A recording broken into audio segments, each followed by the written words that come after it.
Switching gears for a moment to politics, the GOP is launching an outreach effort to re-energize the party, holding a series of forums, town hall meetings across the country to get feedback from Americans. Today, Republicans asked folks in Virginia what their party could do better.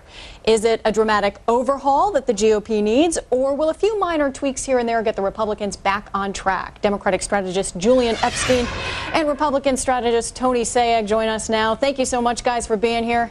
Hello. Good evening, Molly. Thanks, guys. Tony, let's start with you on this. Do the Republicans need a rebrand? Is it a total overhaul we're looking at here, or some tweaking? Well, I think we're getting obviously into the over-drama of having suffered a very significant defeat in November, and obviously we all tip our hats to the electoral prowess of Barack Obama.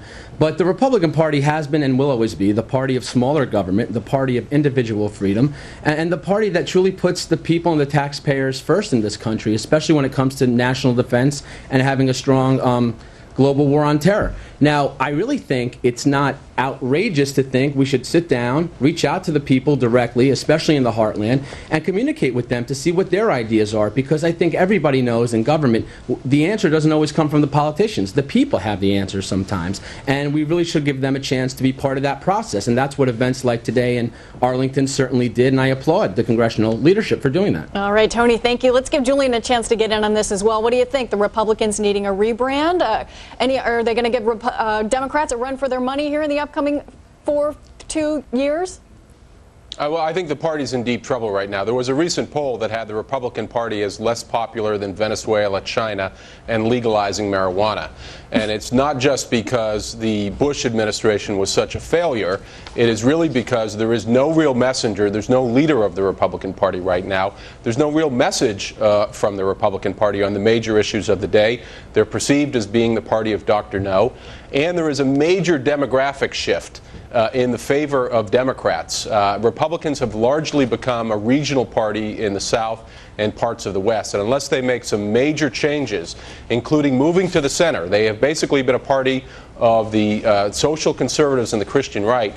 Unless they really move to the center, they risk losing power for well over a generation. And Julian, interesting argument there about regional parties here. We've heard in the past, not so long ago, Democrats were thought to be only in power in the Northeast and in California, and we see a pendulum swing on occasion. Do you think that could possibly be what's in order for the Republicans here? Tony, your answer. Well, I'll get into the regionalization in a second, but this whole argument that the Republican Party has become the party of no, I think has to be put in context. We're the party of no for trillion-dollar deficits. We're the party of no for 9,000 pork barrel earmarks in the president's $500 billion budget. In that respect, we are the party of no, and I think we should remain that way. But the bottom line is the Republican Party is strong. We suffered one election defeat in 2008. We lost the House in 2006. Let's put this in historical context. The last time any one party controlled the House, the Senate with 60 senators, which we're about to have, and the White House was Jimmy Carter. Now, I hope President Obama is not President Carter Redux,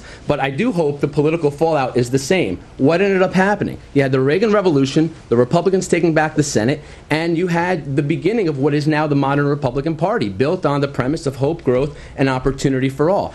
And I do think that we are very soon going to have a very good Northeast Republican elected out of Connecticut to replace a gentleman like Senator Dodd, who was the one who wrote in all the bonus bailout for AIG executives, and he was chastised for it by members of his own party. And we're going to have a governor in New Jersey, right across the river, who's going to be a Republican by the end of this election cycle. So I can't see this whole regionalization argument playing out. We're suffering a little bit, but we're going to be coming back strong. I have no doubt about that. And I got to give Julian a chance. Exactly. Go ahead, Julian.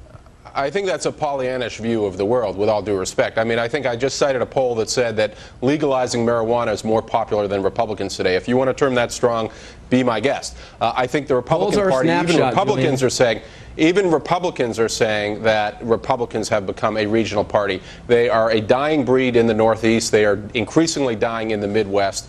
Look, I sat in this chair in 2002 when the Democrats had a massive defeat, and I said the problem with the Democrats at that point was that they were brain dead. They were too captive of the special interests. Sometimes being in the wilderness is a good thing. We'll see if that is the case for the party. But this is a party that is far trailing on the Democrats on on every single issue. Tony, you may think the Republicans have messages. Well, guess what? The public doesn't buy it. They are trailing the Democrats by at least 10 percentage points on every major issue.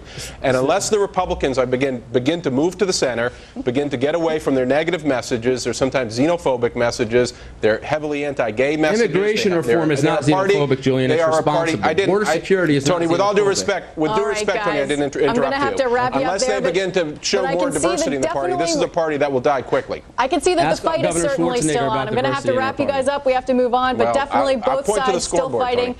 I can tell that. See you in Democratic 2010. strategist Julian Epstein, thank you so much for joining us. Republican consultant Tony Sayegh, thank you as well, man. guys. I can tell that the battle continues.